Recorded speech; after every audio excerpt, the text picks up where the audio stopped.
Hello, Internet. We are here again with this week's Port Haven StreamCast. How is everyone out there in Internet land? How's it going? I'm here, Professor Django, as always, is my pal Yoda Bauer. Are you having a good week this week? I know you've been working a lot this week. Are you hanging in there? I'm hanging in there. Friday is the end of my week, but my week started on Friday, so it'll be 8 days by the time I'm done. No. I know. But I'm doing all right.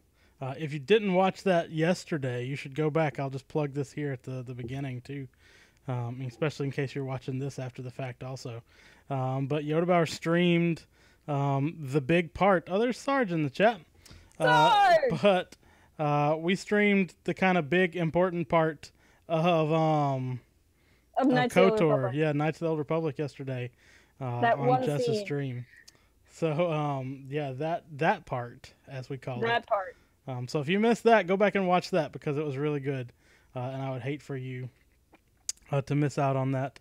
The best part was in the middle of the most important cutscene of the whole game. My brother showed up and walked right in, and I had to beeline away from the computer and make him go away.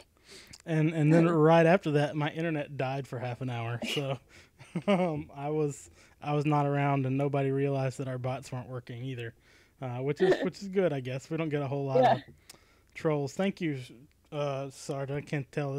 I don't know if you can tell. This is my lavender shirt. I don't know why I wore this today, but anyway. But before we get into our main topic today, which we want to talk about, this book, Most Wanted, by Rae Carson. It's a Han and Kira novel. I keep calling it Most Wanted, a Han and Kira novel, because Last Shot was a Han and Lando novel, and it just sounds right in my head. I keep calling it a Star Wars story. But before we get into that, I want to introduce a new segment to our podcast today, in a very sort of timely manner. And Jess is 100% aware of what's about to happen here. So let me make sure I've got all of this ready. Oh, I need to add one more thing. So I'm going to vamp for just a minute. Vamping, vampity vamp. I forgot to add my mic to the thing. Okay, there we go. Super aware of whatever this is. Yep. I'm not about to be surprised at all. So today we're going to start our new segment here, which is the Port Haven World Cup Extravaganza. The segment in which we, especially Jess, review the most recent World Cup matches. So Jess, today was the first match here of the World Cup. It was Russia versus Saudi Arabia. What did you think? What did you think? What were your thoughts about today's match? Well, first off, it delayed the stream by an hour. It did, because we both wanted to watch it so much. Yes. I'm pretty sure some people kicked a ball. Some of them pretended to be injured and were carried off the field, and then stood up immediately after they got off the edge of the field because the injury was totally real. Just miraculous. I think it was in Russia, wasn't it? It was. What did you think about that score line, though? It was pretty intense, especially for an opening game. The score line, like the thing where you cross the line to score? No, like the score of the game. Oh, yeah, it was really intense. As you know, remind me what that score was. I'm forgetting now. As a matter of yeah, sorry, I'm pretty sure some people kicked the ball. It was 2-2. +3 -2. Yes, 5-0. 5-0. Russia over Saudi Arabia. That was pretty intense. Nice. Which game are you most looking forward to? You know, it was the only game today. What's the one you're looking forward to tomorrow? Germany? Germany, yes, Germany. Germany's a good one. Who do you think will win the cup this year? Germany? Germany, yeah. Germany's a pretty safe bet. I feel like any year, personally. I've got my fingers crossed for France this year. I feel like this could be France's year was. this year. Especially with Manchester United forward Paul Pogba leading the way for France. But yeah, this has been our Port Haven World Cup extravaganza. Stay tuned for next time as we keep this going. And actually, one more thing before we get into our book talk as well. There's one more segment I wanted to introduce today. We will transition into that. Yagi Sweden's going to lose because they don't have Zlatan Ibrahimovic anymore. But that's been Port Haven's World Cup extravaganza. And instead, what I want to move to now is our new segment, Port Haven World Cup extravaganza, where we review Think Geek glassware based on Star Wars locations in the Star Wars universe. So Yodabar, we've been talking about this for a while. Which one of these very expensive glassware items do you like the best? Personally, I'm partial to the Death Star cup that you can see there. We'll flash that back up for our viewers here on our Port Haven World Cup extravaganza. There, which one of these kind of strikes your fancy? Does the Hoth one automatically chill my drink? That's my assumption, and the same is probably true of the Tatooine one. In reverse, right? I do hear that the Alderaan one is sort of subject to breaking. A lot. It's very kind of fragile, especially when you get it near the Death Star one, which is the same is true of the indoor one for the Death Star one. When you put the Death Star one, it's like a game of rock paper scissors, but with cups. Yeah, more or less. You have any other thoughts about these World Cups in Star Wars? World Cups, Germany. Germany. You're right. Germany. Well said. Well said. But there again, that has been our Port Haven World Cup extravaganza, and we will now go back to your regularly scheduled program of our Port Haven StreamCast. So what did you think about Most Wanted?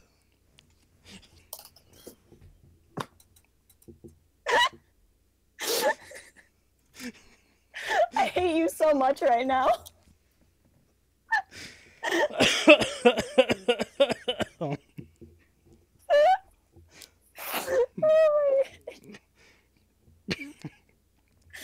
Anyway, Most Wanted was a great book. It took place on a world. There was no football. There was racing, though. Oh, there was a race. Do we even know who won that race? Because they kind of dropped out of it. So I don't think we do. Germany won that race. Germany won the race, of course. Space Germany, though. Space Germany, also known as the Empire. Yeah, sure. I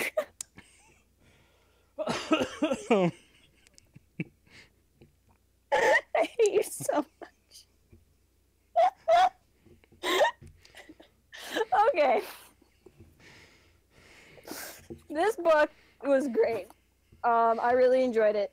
I think that one thing I noticed about it, so we discussed Last Shot, and I think Solo was better for having read Last Shot. I think so, but too. In a weird way, I think this book was better having seen Solo. If that makes sense. Like, I mean, obviously it would have added a lot to Solo if I'd read it first because I would have known about Han and Kira and their dynamic. But I also think it would have taken away, like, I think I would have seen a lot of what happened with Kira's character in Solo coming more than I already did if I had read the book first. But in this case, I feel like this was a prequel in the way a prequel should be. I mean, obviously it's not like it's a book, so it's not like an actual prequel, but like going back to them growing up together and like them becoming friends, I think it was more meaningful because I had seen Solo. Right. So I just finished this book today, and I was texting you, there was one part where Kira and Han have bonded, and her response is like, Han doesn't leave her behind. Like, she keeps getting shocked that Han doesn't leave people behind and doesn't leave her behind, and he's the first person that doesn't like ultimately end up betraying her. And it kind of tore my heart out because I guess it's spoilers for Solo, although at this point I feel like most people interested in seeing it have seen it. When she betrays him at the end of the movie, it felt all that, like, I don't know. If you've been following the channel for a while, you might remember my 40 Days of Star Wars thing that I did. Mm-hmm. And Rae Carson, who wrote this book, wrote one of the early stories in Star Wars from a certain point of view called The Red One.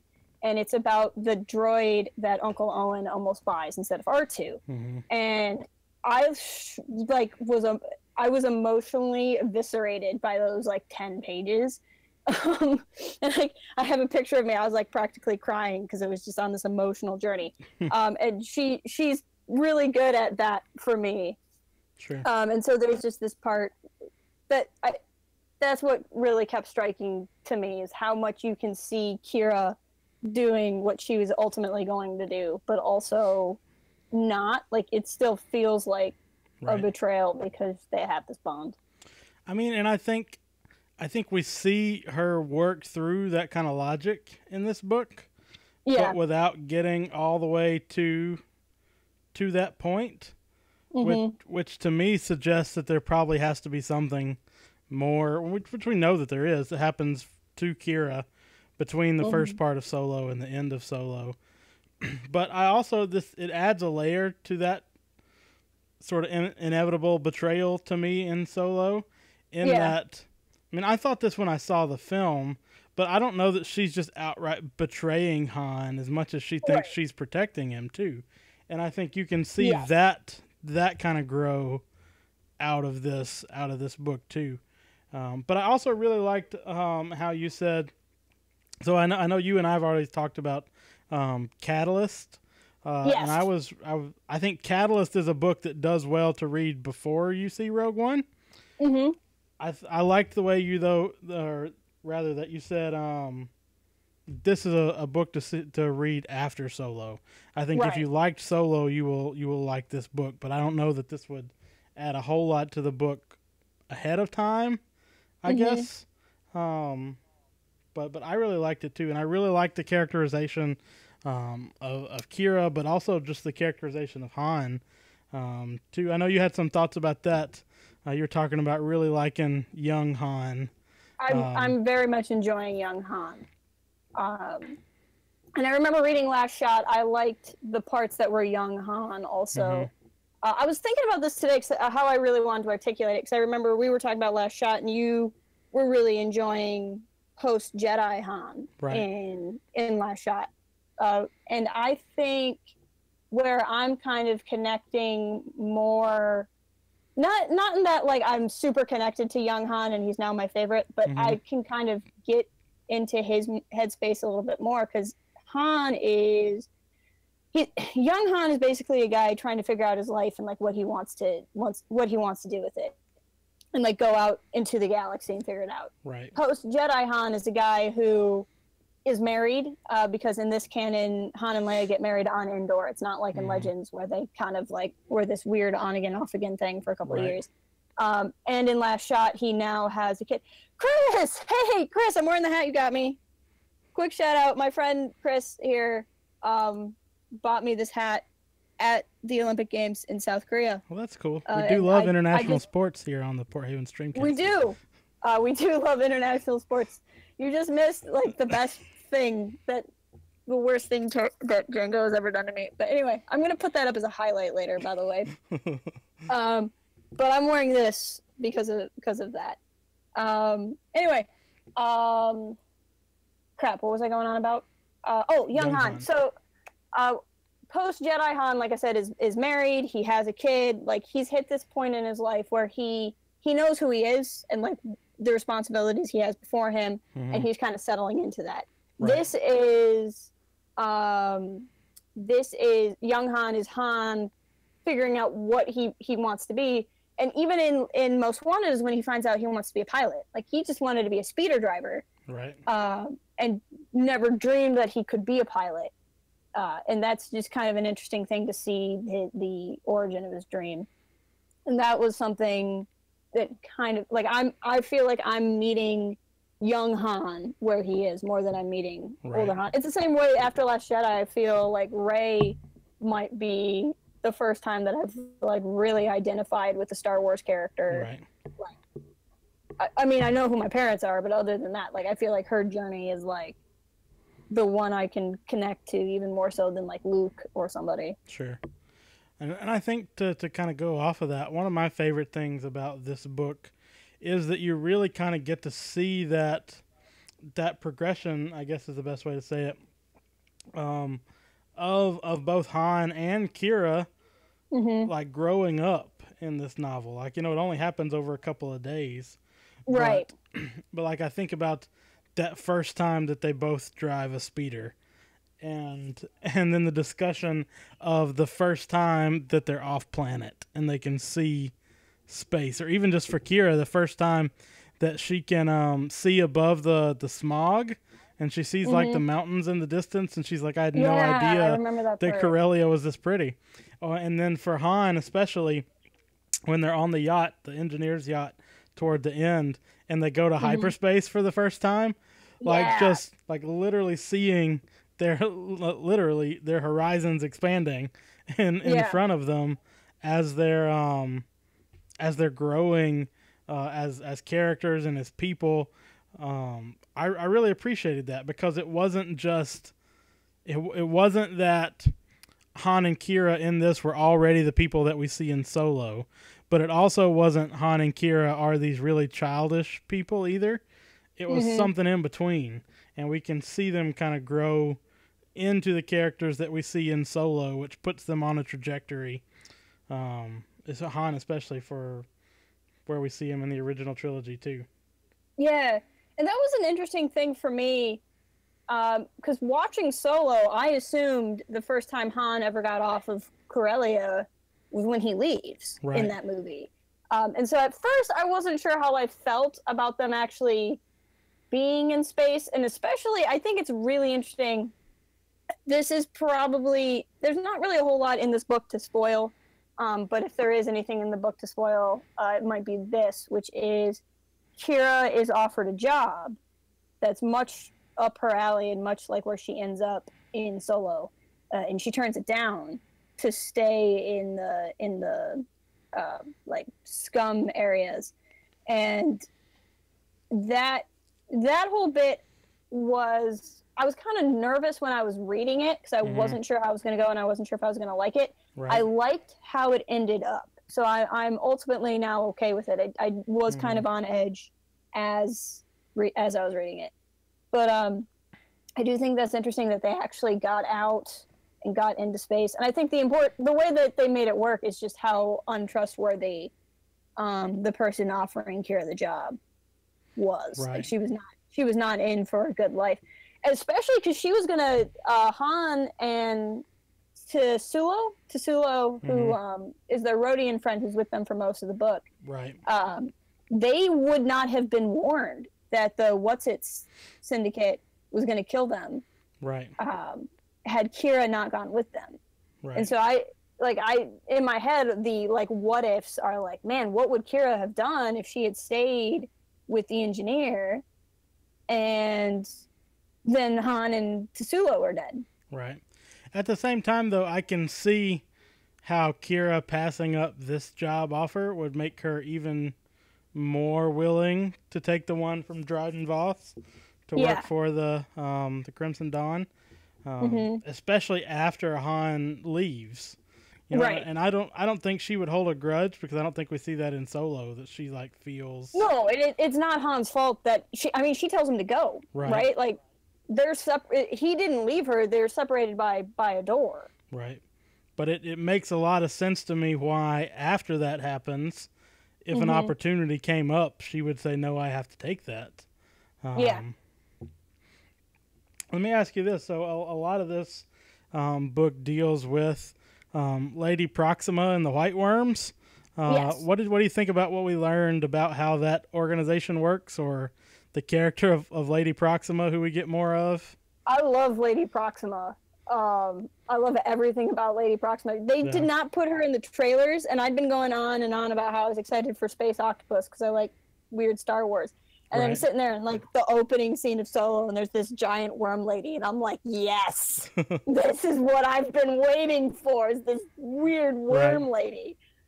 I mean, obviously she's a terrible person, but she's interesting in that regard. And they really showed like how bad this group was. What I thought was interesting though is they're really a gang in a way, and like the way I kind of saw it in the movie is that Han and Kira couldn't leave because they couldn't leave. Like I get the sense that the White Worms probably wouldn't care a whole lot if somebody left the White Worms. It's just that you would never leave the White Worms because where would you go? Right. Like the White Worms were chasing Han and Kira in Solo because they had attacked Lady Proxima and had effed up a deal. Right. And come to find out had stolen goods on them. Like I feel like that was more of a, not so much that they cared if they went. Another thing, again, if there's probably, like I said, there's very few things in this book that could be spoiled, but this is another one. I was spending the book wondering what they were going to do about who was going to be named a head in the White Worms. Sure, yeah, I was too. Because I was under the impression that neither Han nor Kira were. I was pretty sure that Tusulo was not going to make it through the book. And that other guy who had the hounds was nowhere to be seen in the movie, because I'm pretty sure he was human. Right. But then at the end, you find out Kira is named like a gang head. And that made a lot more sense, because I was trying to figure out why, at the beginning of Solo, Kira was allowed to speak up for Han, right? So, like, Han mouths off and gets beat up, but Kira is, like, allowed to speak. Right. And then Proxima is very concerned about her, like, you know, don't give up blah-blah-blah for Han. And it makes sense now if she's, like, a higher up in the organization, which I didn't actually pick up from the movie. I mean, and I was kind of surprised about that too in the book. Not because I thought Han would get it, but I thought that they would both kind of be disqualified from being head, and they would give it to the guy with the dogs, or that she would have just been kind of promising them something all along that she had no intentions of giving either of them. Right, give to someone else, or not have the job or something. But I was really glad that Kira got it and that Han recommended that. Yeah, that was great. It was a really good character moment, I think, for Han. I mean, and it also, I mean, I didn't really think about this before now, but it really kind of sets up Han and Leia's relationship, because Han understands who he is in relation to Leia, at least, you know, in her sort of role in the rebellion and in the New Republic. Like, he understands that to a lot of people he's Mrs. Leia. And she's not Mrs. Han or Mr. whatever, but but I loved Kira so much in this book. Yeah, like, it was a good book for Han, and I feel like I learned a lot about Han, and I liked Han in this book. But I loved Kira so much in this book. She's so interesting as a character. And they do this thing, and I want you to talk a little bit about what you were talking to me yesterday about. Or it might have been a day or two ago, in a minute. But I love how smart Kira is in this book. I love how resourceful Kira is in this book. Kira is the one that is making out, like, contingency plans in her mind ahead of time, like looking around, noticing, you know, all the exits and all the places where people are stationed and going through. And there was one point, like, where she had stayed up all night. And she was like, yeah, I know this plan works because I tossed out like 24 other ones that I went through, and I knew that they wouldn't work. Don't work. Right. But so she is like this calculating person, which is a really great contrast to Han's kind of, you know, fly by the seat of his pants, you know, off the cuff, however many more metaphors I can come up with. Like, it's a good counterpoint there. But she is portrayed as this strong, not in like a Mary Sue, like great at everything kind of way. But she is obviously competent at what she's doing. in a way that doesn't necessarily detract from Han, because Han has plenty of his moments in this where he's the hero of the the particular situation of the moment too. But I loved Kira so much in this book. Yeah. Do you have any thoughts about that? I know you were telling me yesterday about the part with the speeder. With the speeder. So I thought Rae Carson towed a line that she needed to tow, and she did it very aptly. So what you're saying about Kira, like, she is talented, and what I appreciate is that Han recognizes that she's talented, and Han has zero problem with her being this talanted. And I became really aware of this in the scene, maybe half-ish way through, maybe like a third of the way through. They steal a speeder to get in a race, and Kira's like, I'm gonna pilot because I've been learning it. And Han's like, I kind of want to pilot, but she's been right this whole time, so I'm just gonna let her do it. And then she sucks, like, she can't drive. Right. And I was kind of curious how this was going to go, because there's like no more stereotypical thing than like women can't drive. So I was kind of curious how they're going to play it off. And Carson, she handles it really, really well. And I think Han lets her try. Right. And never mocks her for like not being able to do it. Right. And after the fact, Han's even like, I'm really glad you can't drive, because it's like the one thing you can't do. Right. And it makes you a human being, because you can do all of these other things. Yeah. And they really balanced her well. She's kind of, I would describe her as like a min-maxed character. Like, what she's good at, she's really good at, and what she's bad at, she's really bad at. Driving's her dump stat. Driving is her dump stat, absolutely. And I think that really works well for her. And there were just several things in the book that I thought were handled really well, where it's like, there's a lot of, in the Star Wars Twitterverse, which I'm not convinced actually reflects the Star Wars verse as much as people think it does. I hope not. I hope not. But there's a lot of talk about, is Star Wars political? Is Star Wars just fun? Has Star Wars always been political? And like all of this back and forth. And so this book hit a lot of things that people would say are quote unquote political, which is representation of female characters or whatever. And it handled it, I thought, in a way that didn't beat anybody over the head, but was honest. And that's hard to do these days. To address it. And the other thing I really liked was, towards the end, Han had been championing the droid Gotra. Yeah, Gotra. And how, he wanted to help them, and he didn't want to help this other group because his friend was a droid, and he wanted to help his friend who was a droid. And then he found out the one group was racist and only or speciesist, I guess technically, and only liked humans, and was like making fun of Tusulo, who's a Rhodian.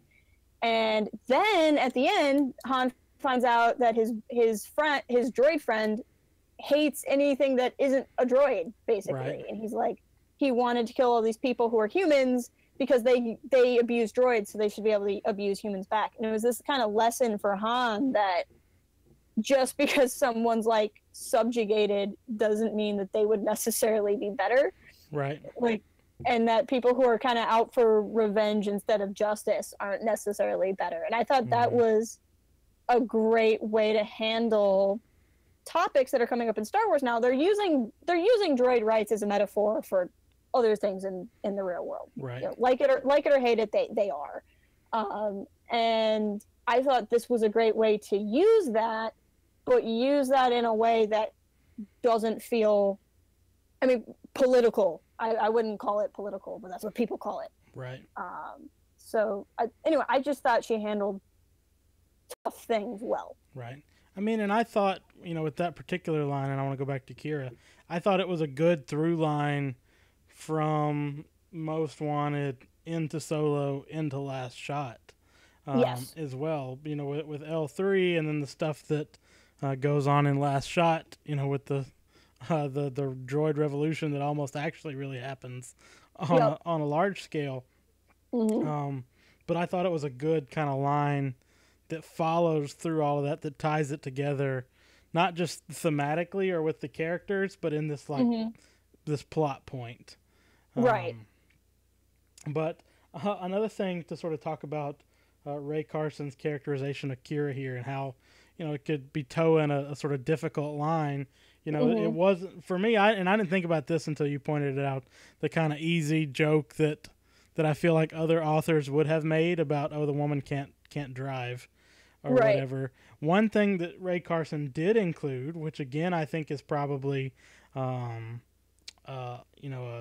the line kind of deal, but that she does well, is the moment when Lady Proxima sends Kira out on her part of the mission to start with, and she gives her this outfit to wear. And Kira is just like overcome with the fact that this is the nicest thing that she's ever worn before. Yes. And I feel like it is this really nice moment where again we get to see the kind of life that Han and Kira were living on Corellia with the White Worms. And it was done in this way that kind of underscores her innocence about that, and she gets upset later on when this best thing she's ever had on before gets ruined, and then restored. But it's not played up for, she's the woman and so she really likes this outfit, right? Kind of thing either. It's just a genuine character moment, and I think that speaks. I mean, I guess maybe that's political in a similar kind of way, but I think it really just speaks to how well Rae Carson writes character moments. I agree. I picked up on it when I read it, but I'd kind of forgotten about it until you just said it. And I think what Rae Carson does well here is a similar thing. Remember Moving Target, the kind of kids chapter book novel on Leia? Yeah. Yep. That came out before Force Awakens. I can't remember who wrote it. I'll look it up really quick. But I don't remember. But I remember you and I commenting about that book. My favorite part about that book was it took place in between Empire and Jedi. So Leia was already in love with Han, but didn't have Han because he was frozen in carbonite. Right. And that book managed to do it really well where Leia didn't need Han, but she wanted Han. Right. Right? And that you can still be this independent, strong female character and be in love and want your man. And like, that's okay. Right. And I think what Rae Carson was doing there too with the clothes is it's like, you can be a female character in a story and like to be pretty and like clothes and like nice things and like to smell good and have it not be vanity and have it not be a thing that's like, well, culture told you to do that, so that's wrong. Sure. And I thought this was a moment for Kira to be feminine without it also undercutting her character. Right. And it was just written in a really smart way. And in a way, Han and Kira are cultural stereotypes. I mean, Han is the brash smuggler, pilot, driver, whatever, and Kira is, even though she's calculating, she is very feminine. Right. And what this book does is it not so much subverts stereotypes or reverses stereotypes or does anything to be edgy. It takes stereotypes and does them instead of making them stereotypes, it makes them like well done characterizations instead of lazily assigning them to be the way they are. Right. I definitely agree with that. It was just really quick since we mentioned it. Yep. It's Cecil Castellucci and Jason Fry that wrote Moving Target. For Moving Target. Highly recommended that also. But I think we also get glimpses of that in Aftermath some. I think we get glimpses of that in Bloodline. And I think we get glimpses of that in Last Shot. And I think it's progressive is a word that makes it sound political, but I feel like it's more real. Yeah. If it makes sense that way, these types of character relationships.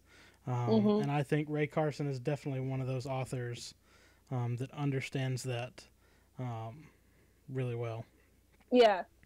Well, and it's at risk of saying something kind of dumb, at some level, stereotypes, right or wrong, tend to appear because they've been seen, right? I mean, obviously, like, I dress kind of dudeish, but I think it's fair to say that a large number of women enjoy dressing pretty. And now that doesn't mean men don't enjoy dressing nice, and it doesn't mean that all women enjoy dressing pretty, because I certainly don't. But I don't think it's an unfair, like, to never write, or no, to only write about women who like looking good as if it's a source of vanity does a disservice to all the women who like to look pretty and don't do it as vanity. Right. Or in the same way, or at least it's no more vain than me taking pride in wearing a really cool Star Wars shirt. It's still fashion, it's still style, it's just a different kind. Right. And that's the kind of thing that, I don't know, I appreciate when it says, like, okay, the solution to a stereotype isn't the rejection of the stereotype, it's being honest about where that stereotype comes from, right, and saying the opposite is okay, assuming it is morally okay, but not at total rejection of what's there. You know, it's okay for women to be like getting dirty and doing the tough jobs and not caring about how they look, but it's also okay for women to care about how they look, and that balance is good. I mean, and I also think too, if we want to put it again in the larger context of this kind of, I guess, like, I don't want to say like solo verse, but like this solo era, whatever. You know, the most vain character by far is Han, or not Han, but Lando. Like Lando with his you know, cape with wardrobe, his cape closet. You know, who spends pages in Last Shot trying to decide which cape is the best way to wear for different situations. Solo is when he's sitting there, Han and Kira and Woody Harrelson. I had Beckett, yes. Beckett and L3, like, even L3, like the only other quote unquote person that he cares about in the whole galaxy, they're like doing things, and Lando is sitting in the cockpit looking at a picture of himself, like recording his diary. I mean, that's the epitome of Lando. But I don't know, I just, for all the hate that stuff gets, I just feel like some of this is just so good. It's so well done. One other thing I wanted to talk about in this book, while we're talking about it, what did you think about, I know you just finished this, so this is kind of the end of the book. What did you think about the engineer? Like, as a character, or this idea that it's a rogue Imperial scientist selling off plans? I want to know more about the engineer, because I have a feeling, like, I just feel like there's got to be more going on to that, right? And, like, the fact that she could have so many Imperial contacts and all of that stuff. As a quick side note, to go off of what I just said, she's a character where I feel like her love of fashion was betrayed or portrayed as vanity, right? Which is an interesting contrast to Kira. But she was just interesting to me, and it's like I feel like reading it, you know, you want her to be a good person, right? You want her to be a Galen Erso, somebody who couldn't morally stay with the galaxy, or with the Empire and the galaxy. And then what you find is a vain character who, you know, she's clearly like only interested in Kira for what Kira can offer, had no problem with Han and Tsulo dying. Right. And she was going to let Kira's friends die without telling Kira, if Kira had stayed with her. She doesn't really care about a cause.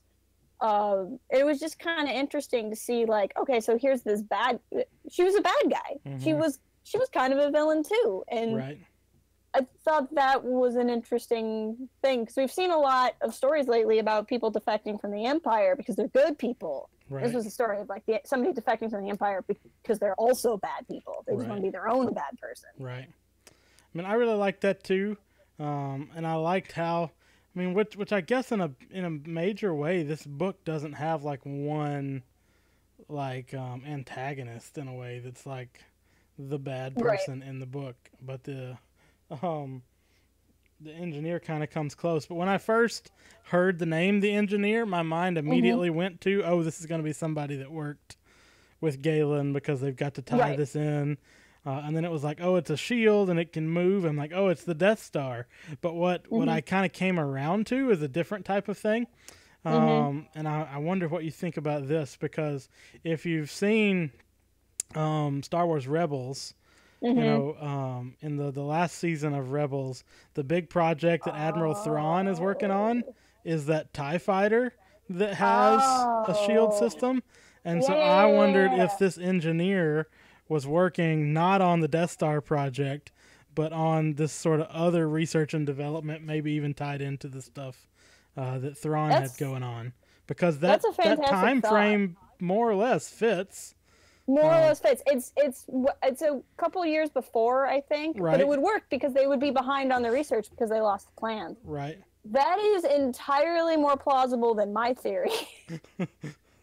My theory was, so there's the first Death Star, and then there's the second Death Star, and they put a shield around the second Death Star. So I was wondering if she stole the shield of the first Death Star, and that's why the first Death Star doesn't have a shield. But the Rebels thing makes way more sense than my theory.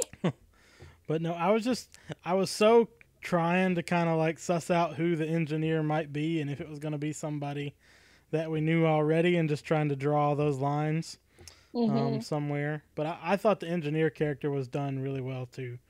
And again, not to be like political or all like social justice warrior about it, but I liked that it was a woman as well. It was a female character, just because I think that, again, a Star Wars book that came out in the early 2000s would not have had that. Right. I think it was important that she was a woman because I think it was important that she was future Kira. Right, sure, yeah. And I think Kira would respond to a woman in a way she probably wouldn't have responded to a dude. Right.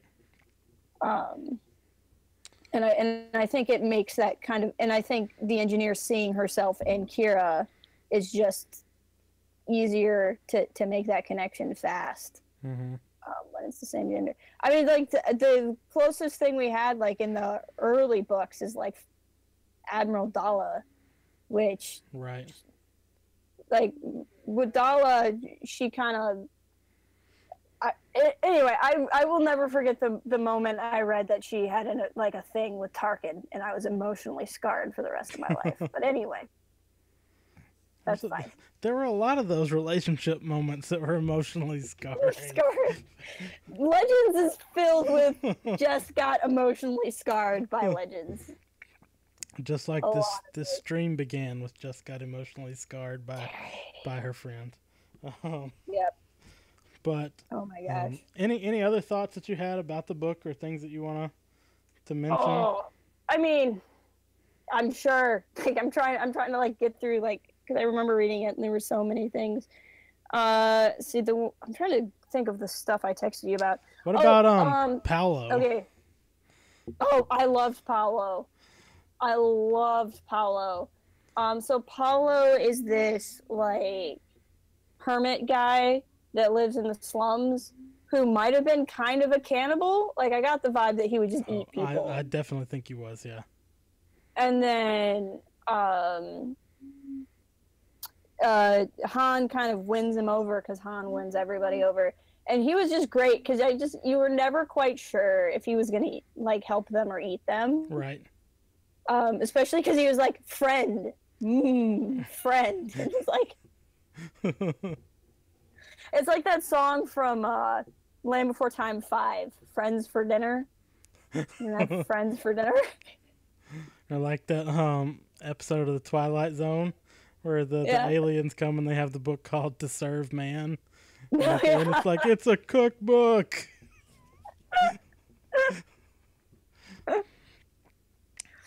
Oh, so good. Are there cool art pieces in the book? No, so this book doesn't have... any illustrations in it, but I do want to point out two things, which is, I guess it's the same image, but on the cover and actually printed on the hardback too, which is rare. Yeah. There is this, which I like a lot. I like that it's on the actual hardback. Without the title even, so you can just enjoy it. Right, because I hate dust covers. Yeah. But I thought just this image was really nice too. Especially because we're talking about Kira's outfit. Like, you can see she's wearing in the picture the outfit that was described in the story. So there isn't any art, but except for the cover art. But I really, really enjoyed the cover art. Yeah, I think it's good stuff too. And it's Florian Nicole, I guess, that is the illustrator for that. But a lot of these, so this is not a Del Rey Star Wars book. This is a Disney Lucasfilm Press Star Wars book. And a lot of those have had some illustrations in it, but this is not one of them. Going back to, after talking about Paolo, I think we were talking about him a little bit, but the character of Tsulo, I really, really liked. I did too. And he was very interesting in that he like believed in the Force, but he didn't know what the Force was. So he was just kind of like making up Force stuff the entire time. Yeah. Which I thought was funny. And then I also led to the line at one point where Han says, "I don't think that's how the Force works." I don't think that's how the Force works.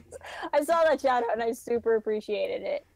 And then I also liked though that he was like all about like trust the Force and just believe you can do it and you'll do it. But then he was also like so angry all the time. Like if you wronged him, he was like bringing down curses on you and your family. Right. I thought he had an interesting story too with his brother. They were like orphaned from Coruscant and everything. Yep.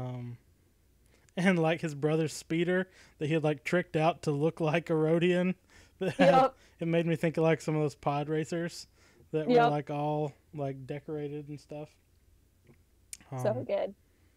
But I really enjoyed this book. I liked it a lot. I won't say it's the most important Star Wars book in new canon in terms of like stuff you need to read, and I won't say that I think it was maybe the best because I've liked some others that I think that go a little bit further for me than this does. But this is more than just solid. Right. It's really good, and I recommend it if you're looking at buying books. This is be one that I would recommend you buy. Because I enjoyed it a lot. Before we move on, you and I were talking about this before the stream, but we're going to talk about it on it. Again, I guess kind of a spoiler, but they don't begin the Han and Kira romance in this novel. Yeah. What were your thoughts on that? I liked that, mostly because it was a subversion of my expectations. Because I kind of expected that we would at least see them kiss by the end of the novel. Right. And they didn't. But I think the reason I liked it was not just that they didn't do it, which felt like a kind of bold, unexpected thing, but because what they did is create a friendship that you can very easily see develop into something romantic. Right. They had that foundation. It did like everything except make it an attraction thing. Right. And I like that a lot. I think Rae Carson did a good job with that. But what do you think about that? I know you have some thoughts too. So yeah, I described it as the right decision, the smart decision, the best decision. But that doesn't mean I like it. Was the way I described it. No, I was expecting them to end up together by the end of the book. I was telling you that's how I knew Tsulo was going to end up dying. Right. Because they could never get together if Tsulo was just sitting there, like the third wheel along. It did end with Han hinting that they should go on a date, and her going like maybe. Right. But that was as far as it went. But no, I like that a lot. I like that they kind of started as this friendship, and in a way, what we're talking about is I truly believe Han and Kira cared a lot about each other. I think so Kira too. Cared a lot about Han, even when she ran away at the end of Solo. But I think to the extent that it was a romance, might have been context, not having any other options, and to the extent that it's an opposites attract sort of thing. Right. And it might have been something that would have never been a romance if they were normal kids growing up in a normal life with other people around. Right. And not to detract from it, because like I said, I do think they genuinely cared about each other, but I think in the way that they were total opposites, I do think, I mean, obviously Han and Leia were better for each other in different ways, or more correct, because it isn't really about a checkbox, and it isn't really about, oh, you're good at this and I'm good at this, so then we work. It's something you can't really truly articulate ever, I think. Right. But I think it was the smart decision. I think it was a smart decision because I think there's a lot of fans that would have a hard time really seeing Han with someone that isn't Leia. Sure. And it is kind of strange when he's going to end up with someone else at this point. In the same way, when I read Leia, Princess of Alderaan, Leia's boy toy in that novel, whose name I don't remember, was like the correct match for her on paper. Right. Sure. And it didn't work at all. But no, I do think it was a surprising decision. It would have been really easy to have that romance set up. And you did see the journey of how they went from like seeing each other as rivals and not liking each other to being friends and then possibly being interested in something else. And I think that's what I appreciated more, because I feel like, I'm a big fan of John Green and like young adult novels in that sort of sense. And I feel like it is so easy for them to make two people interesting because they're in a relationship when they're that age, and to base their friendship on something other than romance. I don't know. I just really liked that. I do like, though, you brought up Princess of Alderaan. I do really like that we've now seen kind of both of their first relationships. For Han and Leia. And I've described this in a couple different places, but I really like that Han's first love was someone, even though Han and Kira are opposites in how they think, they are the same background, same history, same everything, like, and they make sense on paper.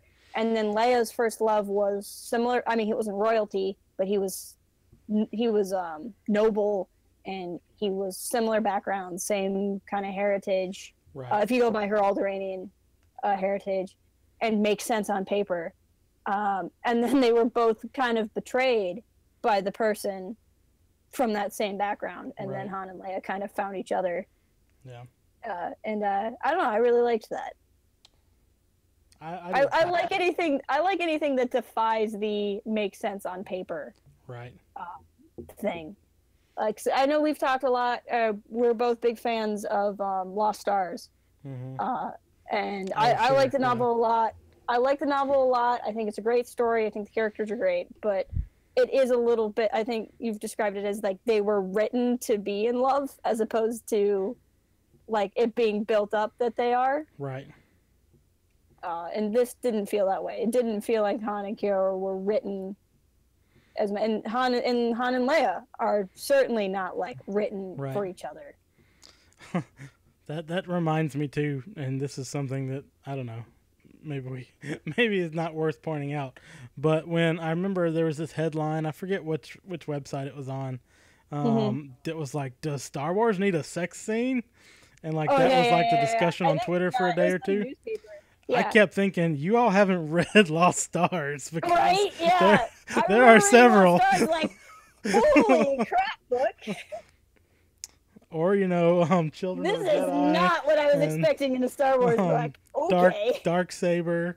Dark Saber. There are other ones there that, but no, Lost Stars was. Lost Stars was not even like fade to black. It was like, okay, this is new in a Star Wars book. All right, we'll go with this. Yagi, it wasn't the whole book, but it was definitely there. It was there in a couple of places. But still a really good book for other reasons. It was a young adult novel, so it had those scenes, because weirdly enough, you get that more in young adult novels than you get in like grown up novels. Which probably speaks something to hormone levels. Who wrote Lost Stars? Claudia Gray, right? Claudia Gray, yeah. I couldn't remember if it was Claudia Gray or Christy Golden. No, I think it was Claudia Gray has done Bloodline, Leia, and that one, I believe. And then Golden has written a ton of Star Wars, but in new canon, I think it's just Inferno Squad and Dark Disciple. I think so too. One other book I wanted to mention really quickly, and I'm probably going to mention this again on our Friday tomorrow. But I wanted to throw this in because I was tweeting about this yesterday. Oh, And I yeah. was sending Jess some stuff yesterday. But I mostly reread this yesterday because I'm going to let somebody borrow it. And so I'm not going to have it. So I wanted to reread it. And so this is a book. It's called Choose Your Destiny, a Han and Chewie adventure. Which there's Last Shot, which is a Han and Lando novel. And this is Choose Your Destiny, a Han and Chewie adventure. I keep wanting to call this Most Wanted, a Han and Kira novel. Just because that fits in my head. But I was rereading this, so this came out before Solo came out. Yes. Like a week or two before, so not like a long time. But I was rereading this yesterday, and it's just a really fun read anyway. But as I was rereading this yesterday, there are so many Solo references I need in to this give this book. another shot. Like it's not central or spoilery to the book. Like this would not spoil Solo for you, but there are so many oblique references to Solo in this. That it made it even more fun for me than it was the first time. I need to pick it up again. I read it and then kind of moved on from it because I had a big stack of stuff I was getting through. But it's of course written by our best friend Kevin Scott. Who despite being our best friend wouldn't tell us what's on his Kevin, his little board on Twitter. Kevin, I can't read what you wrote there. But But he got some hate recently too, and so I just wanted to throw this in. This is really good. Who Kevin Scott is just not cool. Kevin Scott, friend of Port Haven. Kevin Scott, best friend of Port Haven. But he sent out a tweet recently where he was like, "Here's how to show an author that you appreciate their work: buy it and write about it and tweet them." And my response was, "We just hope that you don't think we're overly obsessive stalker fans." Yeah, there was a time where we were like, maybe we should not tweet at him for a day or two because it's kind of been a lot.